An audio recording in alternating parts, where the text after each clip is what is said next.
Hubungan antar pribadi oleh Dian Syanita Utami Dewi. Capaian pembelajaran mata kuliah ini yang pertama, mahasiswa mampu mendefinisikan hubungan antar pribadi. Kedua, menggali dan menganalisis manfaat menjalin hubungan antar pribadi. Tiga, kemampuan dalam menganalisis daya tarik sebagai awal hubungan antar pribadi. Empat, kemampuan dalam memilah jenis-jenis hubungan antar pribadi. Dan kelima, kemampuan dalam mengidentifikasikan tahapan hubungan antar pribadi. Definisi hubungan antar pribadi. Menurut Bibi, hubungan adalah koneksi yang kita buat ketika berkomunikasi dengan orang lain. Jadi, setiap kali kita melakukan komunikasi antar pribadi, itu berarti kita sedang menjalin hubungan. Hubungan antar pribadi merupakan persepsi bersama oleh dua orang dari hubungan yang sedang berlangsung yang menghasilkan pengembangan ekspektasi hubungan dan keintiman antar pribadi yang bervariasi. Alasan pengembangan hubungan menurut DeVito. Pertama, mengurangi kesepian. Kedua, mendapat rangsangan atau stimulasi. Ketiga, mendapatkan pengetahuan diri atau self-knowledge. Keempat, memaksimalkan kesenangan. Dan kelima, meminimalkan penderitaan. Alasan pengembangan hubungan menurut Freud. Yang pertama, hubungan memberikan manfaat emosional. Kedua, hubungan memberikan manfaat material. Dan ketiga, hubungan memberikan manfaat kesehatan. Daya tarik hubungan antar pribadi. 4 faktor yang memengaruhi daya tarik menurut Freud. Yang pertama, penampilan fisik. Kedua, kedekatan atau proksimitas. Ketiga, kesamaan. Dan keempat, saling melengkapi. Jenis dan tahap hubungan antar pribadi. Jenis dan tahap hubungan antar pribadi terdapat 4 jenis. Yang pertama, hubungan pertemanan. Kedua, hubungan rekan kerja. Ketiga, hubungan cinta. Dan keempat, hubungan keluarga. Sifat dari hubungan pertemanan menurut Freud. Yang pertama, kemauan untuk memberi. Kedua, kedekatan emosi. Ketiga, penerimaan. Keempat, kepercayaan. Dan kelima, dukungan. Tipe-tipe hubungan romantis. Yang pertama, eros atau beauty and sexuality. Fokus pada kecantikan dan daya tarik fisik. Kedua, ludus atau entertainment and excitement. Menempatkan cinta sebagai permainan yang menyenangkan, bukan untuk disikapi terlalu serius. Ketiga, pragma atau practical and traditional. Cinta yang praktis, mencari hubungan yang akan berjalan baik, mencari kecocokan. Keempat, mania atau elation and depression. Memiliki ekstrim tertinggi dan terendah, obsesif, dan harus memiliki sang kekasih sepenuhnya. Kelima, agape compassionate and selfless, yaitu cinta penuh kasih sayang tanpa ego, cinta spiritual, seperti Yesus, Buddha, dan Gandhi. Cinta itu dapat berubah. Cinta yang dimulai dengan pragma bisa saja berkembang menjadi ludus atau eros. Hubungan yang dibangun dengan eros bisa saja menjadi mania atau storge. Karakteristik hubungan keluarga. Yang pertama, adanya pembagian peran. Kedua, adanya tanggung jawab dan kewajiban. Ketiga, berbagi sejarah dan masa depan. Dan keempat, tinggal bersama. Macam-macam respon dalam menyikapi konflik. Yang pertama, the exit response. Individu yang terlibat secara fisik keluar dari situasi konflik, misalnya menolak membicarakan penyebab konflik, mengakhiri hubungan, dan memilih pergi ketika konflik terjadi. Respon ini bersifat destruktif karena tidak menyelesaikan masalah. Exit response melihat konflik sebagai situasi kalah menang. Mereka tidak melihat adanya keuntungan dengan berargumentasi. Kedua, the neglect response. Individu yang terlibat cenderung meminimalisir atau menyangkal masalah, perselisihan, ketegangan, dan hal lain yang memperparah konflik. Biasanya orang melakukan respons, mengabaikan dengan berucap, "Kamu bereaksi berlebihan. Saya tidak setuju." Respon ini bersifat pasif karena menghindari pertengkaran. Pada beberapa situasi, pengabaian dapat menjadi situasi efektif dalam merespons konflik. Ketiga, the loyalty response. Individu yang merespon cara ini cenderung berkomitmen untuk tetap mempertahankan hubungan meskipun terdapat perbedaan dan konflik. Respon ini merupakan pilihan tepat jika mentoleransi perbedaan tidak terlalu merugikan. Respon ini dapat bersifat konstruktif terhadap hubungan jangka pendek, namun dalam jangka panjang, karena diam dan selalu setuju, berpotensi merasa tidak dihargai. The voice response. Respons ini mengutarakan masalah konflik secara jelas dan langsung, serta berusaha memperbaikinya. Individu yang merespon dengan bersuara, berusaha mengidentifikasi masalah dan ketegangan dengan tujuan untuk mencari solusinya. Voice response mengindikasikan bahwa seseorang peduli dengan hubungan yang dimilikinya, menyadari ada sesuatu yang salah, dan berusaha meningkatkan kualitas hubungan. Respon ini paling konstruktif menangani konflik. Konflik pada media online. Keuntungan menghadapi konflik di media online adalah kita diberi kesempatan untuk berpikir sejenak saat konflik memanas, dibandingkan jika bertatap muka. Terdapat jeda ketika konflik online terjadi. Kita dapat menunda pesan yang menyulut amarah, tulisan provokatif, ataupun komentar berisi hinaan di akun sosial media kita. Namun, komunikasi online juga dapat memperbesar konflik yang terjadi jika tidak ditangani secara tepat. Media online memudahkan kita untuk membagikan pesan secara cepat. Misalnya, pesan provokatif yang dimuat di area publik pada akun di media sosial akan segera mengundang respon pengguna lainnya. Pada slide berikut ini terdapat film pendek yang diambil dari YouTube untuk Anda perhatikan baik-baik. Namaku Akmal. Hari ini, hari pertama aku masuk sekolah.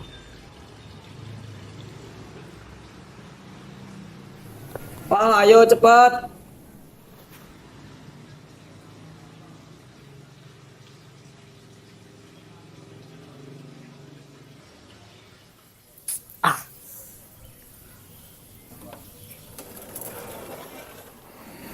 Wah, ayo. Maaf, Papa lagi sibuk, Nak. Hari ini kamu berangkat sendiri dulu aja ya. Bang. Iya, Den. Ada apa, Den? Anterin aku ke sekolah dong. Oh, iya.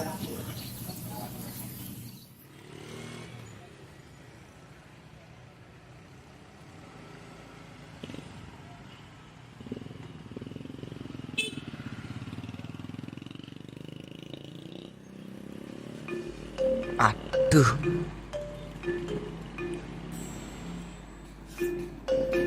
Telat juga ya? Kenapa? apaan sih ini orang? Oh iya, Bikin risih aja. kenalan dulu, nama saya Rizky Drayu. Akmal.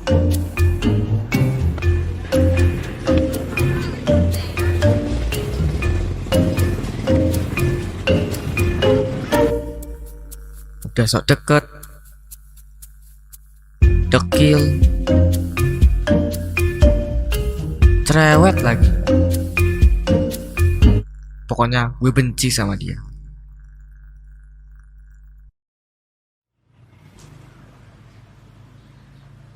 Namaku Rizky.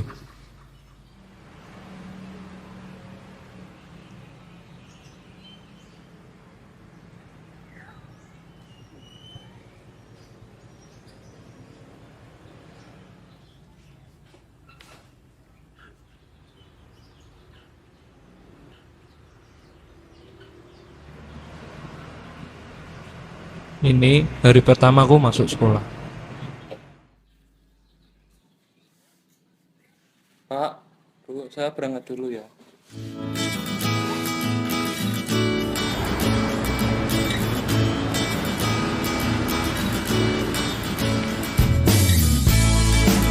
Walaupun hari ini aku telat, tapi aku seneng karena akhirnya aku punya teman.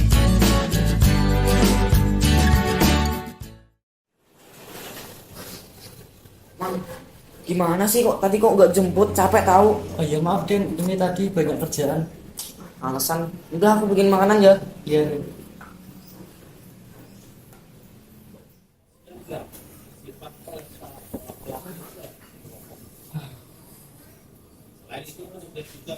Ini Den makanannya. Oh iya. Bang, tahu jersey bolaku nggak? Yang warna apa? Yang warna merah. Oh itu barusan dicuci. Duh, Gimana sih? Kok barusan dicuci? Katanya kerja terus, kerja gitu aja nggak becus. Terus bikin malas aja dah. maaf Den.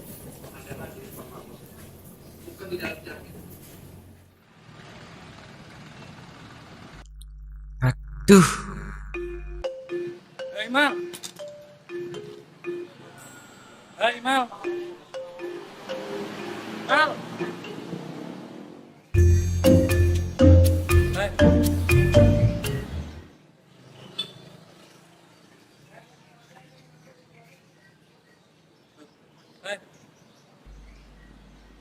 Akmal kenapa ya? Mungkin lagi banyak masalah.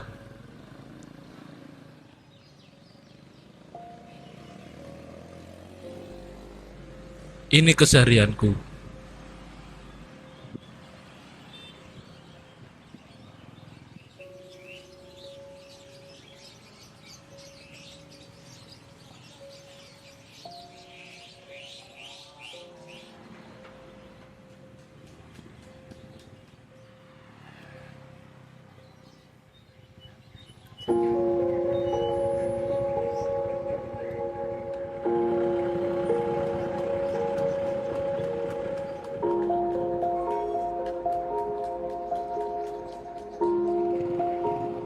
Berjualan koran.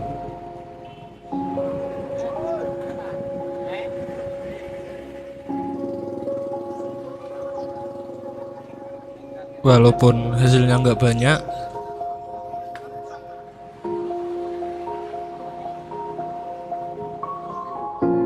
tapi cukuplah untuk menuhin kebutuhan sehari-hari.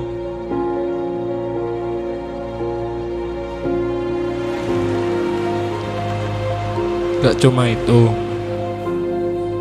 aku masih harus ngelakuin pekerjaan rumah.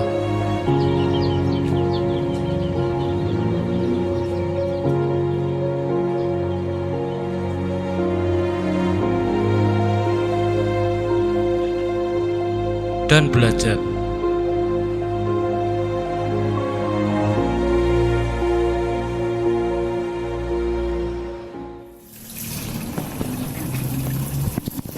Ya, sana.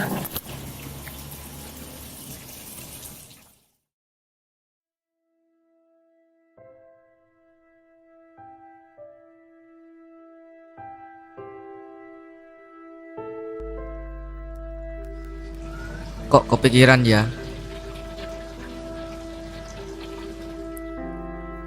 Dia kok bisa kelihatan bahagia terus ya? Padahal dia belum tentu bisa menuhin semua kebutuhannya.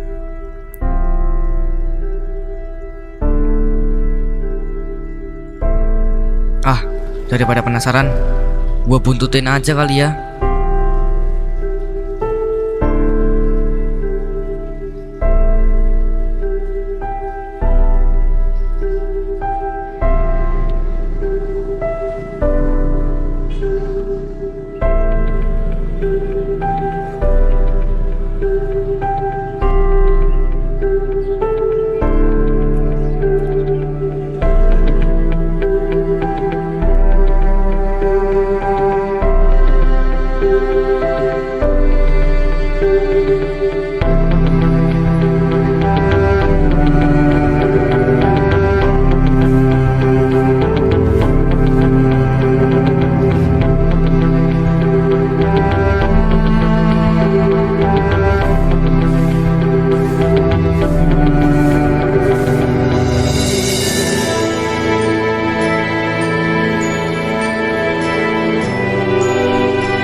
Ternyata gue salah.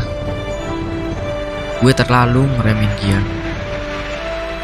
Gue jadi malu sama diri gue sendiri.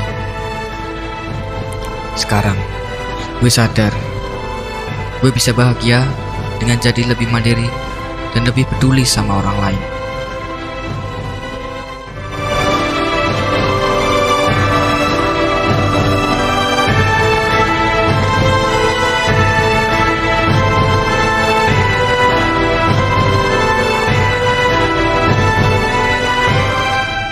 Aku harus berubah.